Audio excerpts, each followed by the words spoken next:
2 años de vacaciones, capítulo 8. La importante cuestión de la que dependía la salvación de los jóvenes náufragos quedaba aún por resolver, pues que aquel supuesto mar era un lago no daba lugar a duda. Pero, ¿no era posible que dicho lago perteneciera a una isla, y que, prolongando la expedición más allá, se encontraran tal vez con un verdadero mar, sin ningún medio de atravesarlo? Aquel lago presentaba dimensiones considerables, puesto que un horizonte de cielo le encerraba las 3/4 partes de su perímetro. Era, pues, admisible que estuviesen en un continente y no en una isla. Entonces hemos naufragado en el continente americano, dijo Bryant. Siempre lo he pensado así, respondió Doniphan, y creo que no me equivoco. De todas maneras resulta, repuso Bryant, que era agua lo que llovía al este. Sí, mas no el mar. Esta réplica, hecha con cierta satisfacción interior, demostraba en Doniphan más vanidad que corazón. Bryant no insistió. Además, en interés de todos era mejor que se hubiera equivocado, porque sobre un continente no estarían prisioneros como en una isla. Hacíase necesario, sin embargo, esperar un tiempo más favorable para emprender un viaje al este, porque las dificultades que habían encontrado en la corta expedición se acaban de verificar serían mucho mayores cuando se tratase de ir todos juntos.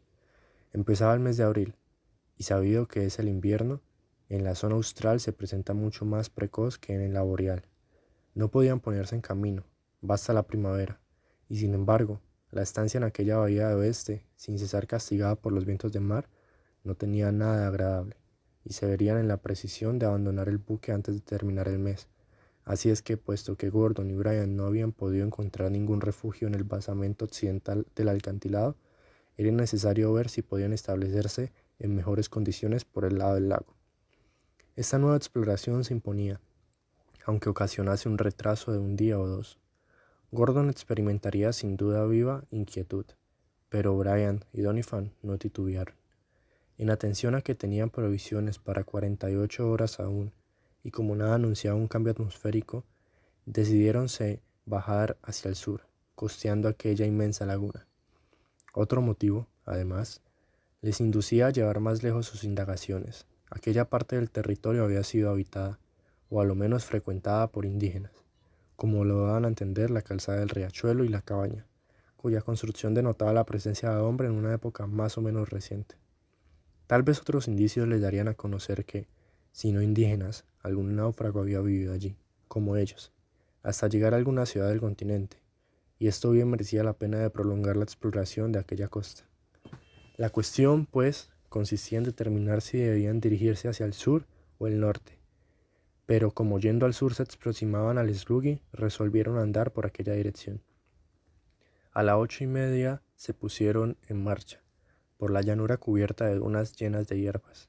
Fan levantaban bandadas de perdices, que se refugiaban en grupos de lentiscos o de helechos, mas no era prudente tirar, para no llamar la atención de alguna tribu de salvajes que visitara de vez en cuando el cajé. Siguiendo la orilla, tan pronto al pie de las dunas como en el banco de arena, nuestros jóvenes pudieron andar unas 10 millas durante el día, sin demasiada fatiga. Ninguna huella encontraron de indígenas, y si aquel territorio había estado habitado por alguien, no parecía serlo en la actualidad. Tampoco vieron por allí fieras, ni rumiantes de ninguna especie. 2 o 3 veces por la tarde, algunos volátiles aparecieron en el límite del bosque, pero fue imposible acercarse a ellos. Al divisarlos, Service exclamó: «¡Son avestruces!». «Muy pequeños», respondió Doniphan. «Sí, son avestruces», replicó Bryant, «y estamos en un continente». «¿Lo dudas aún?», replicó Doniphan con ironía. «Debe ser el continente americano, en el que estos animales se encuentran en gran número», continuó Bryant. «Eso es todo lo que yo quería decir». A eso de las 7 de la tarde hicieron alto, calculando que el día siguiente, como no surgiera algún obstáculo, llegarían al Sluggy Bay, bahía del Sluggy, nombre que dieron a aquella parte del litoral en donde se perdiera el schooner. De todos modos, durante aquellas noches le hubiera sido imposible ir más allá en dirección al sur, pues por allí corría uno de aquellos ríos que salían del lago, y que tendrían que atravesar nadando, cosa que la densa oscuridad que reinaba no permitía hacer, así como tampoco estudiar la disposición del terreno en que se encontraban. Bryant y sus compañeros, después de cenar, no pensaron más que en el descanso. Bajo la bóveda del cielo esta vez, pues no tenían choza para resguardarse, Todo estaba tranquilo en el lago y en la playa. Los 4 muchachos, acostados al pie de una haya, durmiéronse con tan profundo sueño que el trueno más recio no solo los hubiera despertado. Así es que ni ellos ni Fan oyeron unos ladridos bastante cercanos, que debían ser chacales, ni aullidos más lejanos, que parecían ser de fieras. En aquellas comarcas, en donde las avestruces vivían en un estado salvaje, era de temer encontrar jaguares o conguares, que son el tigre y el león de América Meridional. La noche pasó sin incidente de ninguna clase, mas a las 4 de la mañana, antes que el alba blanqueara el horizonte, el perro gruñó sordamente, oliendo el suelo como si quisiera buscar una pista. Eran cerca de las 7 cuando Brian despertó a sus compañeros acurrucados bajo las mantas. Enseguida se levantaron, mientras que Service comía un pedazo de galleta, los demás se pusieron a examinar el terreno más allá del río. «En verdad», exclamó Wilcox, «que hemos acertado en la noche en no pasar al otro lado, pues que, según se ve, es un terreno pantanoso». «En efecto», respondió Bryant, «es un pantano lo que se extiende al sur y tan grande que no se alcanza a ver el fin».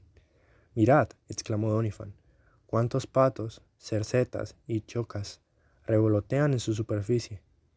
Si pudiésemos instalarnos aquí para pasar el invierno no nos faltaría casa». «¿Y por qué no?», dijo Bryant, dirigiéndose hacia la orilla derecha. Más atrás de esta ribera se levantaban rocas muy altas, que terminaban en un contrafuerte de tal aspecto que parecía cortado a pico, y cuyos embeses se unían casi en un ángulo recto, uno hacia el lago y otro hacia el río. ¿Sería el mismo acantilado que rodeaba Sluggy Bay, prolongándose al noroeste? Esto no podía saberse sino después de un minucioso reconocimiento de aquella región.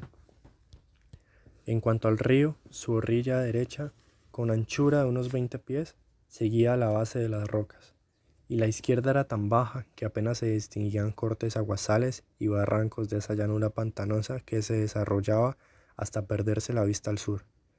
Para conocer la dirección de ese río sería preciso subir las rocas, y Brian se prometía verificar aquella ascensión antes de volver a Sluggy Bay.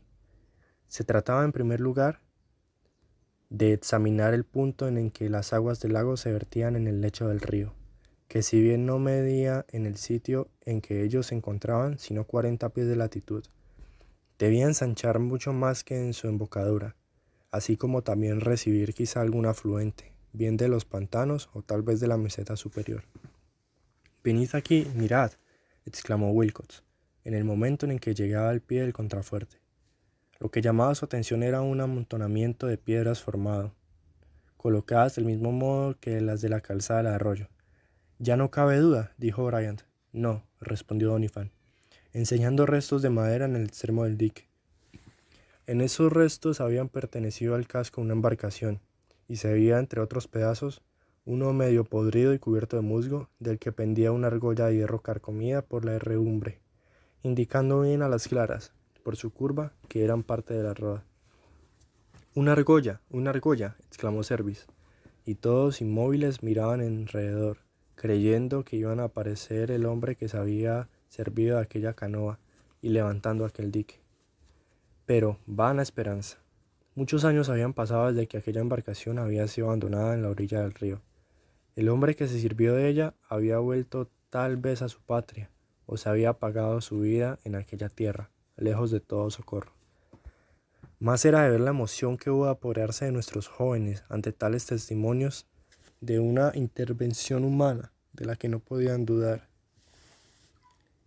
La emoción aumentó en algún tanto cuando se fijaron en el singular modo de obrar del perro, que no parecía sino que había encontrado una pista, pues levantaba las orejas, agitaba con violencia el rabo y husmeaba el suelo, poniendo el hocico debajo de las hierbas. «Mirad lo que hace Fan», dijo Service. «Algo ha olfateado», respondió Doniphan, avanzando hacia el perro. Este acababa de pararse con una pata levantada y el cuello tendido, hasta que se lanzó hacia unos árboles agrupados al pie de las rocas al cajé.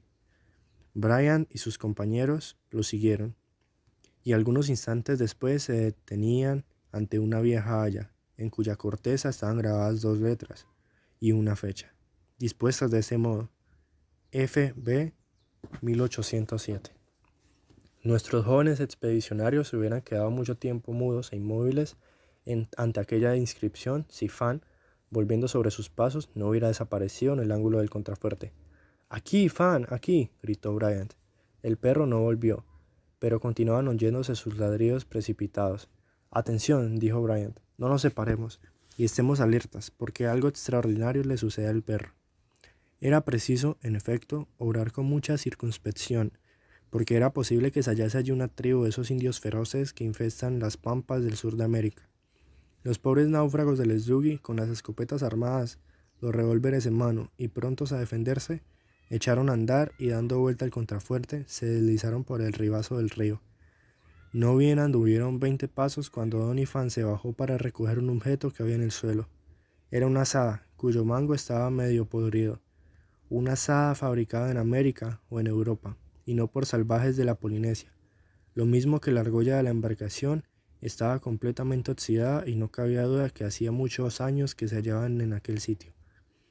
Allí se veían también algunas señales de cultivo, surcos trazados con irregularidad y un cuadro de batatas que le faltaba de labor habían vuelto silvestres. De repente, un lúgubre aullido atravesó el espacio y a poco Fan volvió. Dominado por una agitación inexplicable, daba vueltas, corría delante de sus amos, los miraba, los llamaba y parecía que les quería decir «seguidme». «Algo extraordinario sucede», dijo Bryant, que procuraba tranquilizar al perro. «Vamos a donde quiera llevarnos», respondió Doniphan, haciendo señas a Wilcox y a Service para que lo siguieran. 10 pasos más allá, Fan se puso de pie ante un montón de maleza y de arbustos, cuyas ramas se enredaban en la base misma de las rocas. Bryant avanzó para ver si había oculto allí el cadáver de algún animal o tal vez de un hombre. Descubierto por el perro, más apartado de las ramas, observó una estrecha abertura. «¿Habrá aquí alguna cueva?», exclamó echándose hacia atrás. «Es probable», respondió Doniphan. «Pero, ¿qué habrá ahí adentro?». «Ya lo sabremos», dijo Bryant, quien con su hacha se puso a cortar las ramas que obstruían el orificio, y deteniéndose a escuchar no oyó ningún ruido sospechoso. Service trató de penetrar por el agujero, pero Bryant le dijo: «Veamos primero lo que hace Fan, que sin cesar lanza esos ladridos tan sordos y tan poco tranquilizadores que estamos oyendo». Parecía natural que, sin algún ser viviente hubiera estado escondido en aquella cueva, ya habría salido. De todas maneras, era necesario saber a qué atenerse. Bryant, en previsión de que el aire estuviera viciado, encendió un puñado de hierba seca y lo arrojó al interior, mas como al esparcirse por el suelo siguiese ardiendo, fue prueba clara de que el aire era respirable. «¿Entramos?», preguntó Wilcox. «Sí», respondió Doniphan.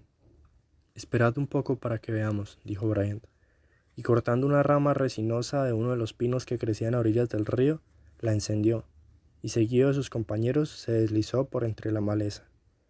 El orificio medía 5 pies de alto por 2 de ancho, pero parecía agrandado enseguida, presentando un ensanche de unos 10 pies por 20, respectivamente, cuyo suelo estaba cubierto de arena muy fina y seca. Al entrar, Wilcox tropezó con un taburete de madera, colocado al lado de una mesa, en la que veía un cántaro de barro, anchas conchas que debieron servir de platos, un cuchillo, cuya hoja estaba enmohecida y mellada, 2 o 3 anzuelos y una taza de hoja de lata, vacía también como el cántaro. Arrimado a la pared opuesta se veía un cofre hecho con tablas, toscamente preparadas y ajustadas, que encerraba vestidos hechos jirones. No había pues duda de que esta excavación había sido habitada, pero ¿en qué época y por quién? ¿El ser humano que vivió allí yacía en algún rincón? En el fondo había un miserable camastro, cubierto de una manta de lana hecha a pedazos, y la cabecera otra taza, y un candelero de madera, que no conservaba ya más que un trozo de mecha carbonizada.